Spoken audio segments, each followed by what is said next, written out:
شروع اللہ کا نام لے کر جو بڑا مہربان نہایت رحم والا ہے۔ سچ مچ ہونے والی، وہ سچ مچ ہونے والی کیا ہے؟ اور تم کو کیا معلوم ہے کہ وہ سچ مچ ہونے والی کیا ہے؟ وہی کھڑکھڑانے والی جس کو سمود اور عاد دونوں نے جھٹلایا۔ سو سمود تو زبردست زلزلے سے ہلاک کر دیے گئے، رہے عاد تو ان کو نہایت زوردار آندھی سے تباہ کر دیا گیا۔ اللہ نے اس کو 7 رات اور 8 دن ان پر چلائے رکھا۔ تو اے مخاطب، تو ان لوگوں کو اس میں اس طرح گرے ہوئے دیکھتا جیسے کھجوروں کے کھوکھلے تنے، پھر کیا تو ان میں سے کسی کو بھی باقی دیکھتا ہے؟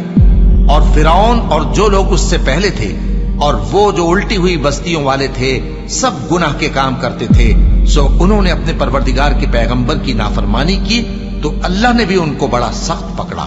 جب پانی طغیانی پر آیا تو ہم نے تم لوگوں کو کشتی میں سوار کر لیا تاکہ اس کو تمہارے لیے یادگار بنائیں اور یاد رکھنے والے کان اسے یاد رکھیں۔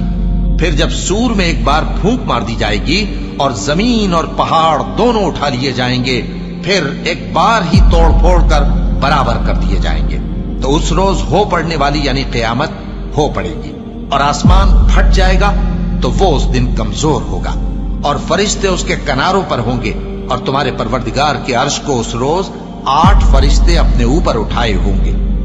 اس روز تم لوگ سب پیش کیے جاؤ گے اس طرح کہ تمہاری کوئی پوشیدہ بات چھپی نہ رہے گی۔ اب جس کا اعمال نامہ اس کے داہنے ہاتھ میں دیا جائے گا وہ دوسروں سے کہے گا کہ لیجئے میرا نامہ اعمال پڑھیے، مجھے یقین تھا کہ مجھ کو میرا حساب کتاب ضرور ملے گا۔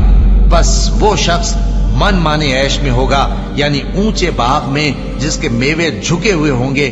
ان سے کہا جائے گا کہ جو اعمال تم ایام گزشتہ میں آگے بھیج چکے ہو ان کے عوض مزے سے کھاؤ اور پیو۔ اور جس کا نامہ اعمال اس کے بائیں ہاتھ میں دیا جائے گا تو وہ کہے گا اے کاش مجھ کو میرا اعمال نامہ نہ دیا جاتا اور مجھے معلوم نہ ہوتا کہ میرا حساب کیا ہے۔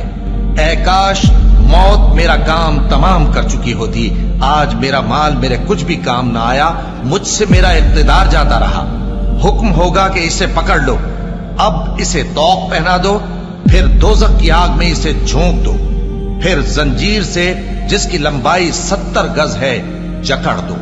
یہ نہ تو اللہ عظمت والے پر ایمان لاتا تھا اور نہ فقیر کے کھانا کھلانے کی ترغیب دیتا تھا، سو آج اس کا بھی یہاں کوئی دوست نہیں اور نہ اس کے لیے کوئی کھانا ہے سوائے زخموں کے دھون کے، جس کو گناہگاروں کے سوا کوئی نہیں کھائے گا۔ سو میں ان چیزوں کی قسم کھاتا ہوں جو تم کو نظر آتی ہیں اور ان کی جو تمہیں نظر نہیں آتی، کہ یہ قرآن ایک معزز فرشتے کا پہنچایا ہوا کلام ہے اور یہ کسی شاعر کا کلام نہیں، مگر تم لوگ بہت ہی کم ایمان لاتے ہو، اور نہ کسی کاہن کا قول ہے لیکن تم لوگ بہت ہی کم غور و فکر کرتے ہو۔ یہ رب العالمین کا اتارا ہوا ہے، اور اگر یہ پیغمبر ہماری نسبت کوئی بات جھوٹ بنا لاتے تو ہم ان کا داہنا ہاتھ پکڑ لیتے، پھر ان کی رگے گردن کاٹ ڈالتے، پھر تم میں سے کوئی ہمیں اس سے روکنے والا نہ ہوتا۔ اور یہ کتاب تو پرہیزگاروں کے لیے نصیحت ہے، اور ہم جانتے ہیں کہ تم میں سے بعض اس کو جھٹلانے والے ہیں۔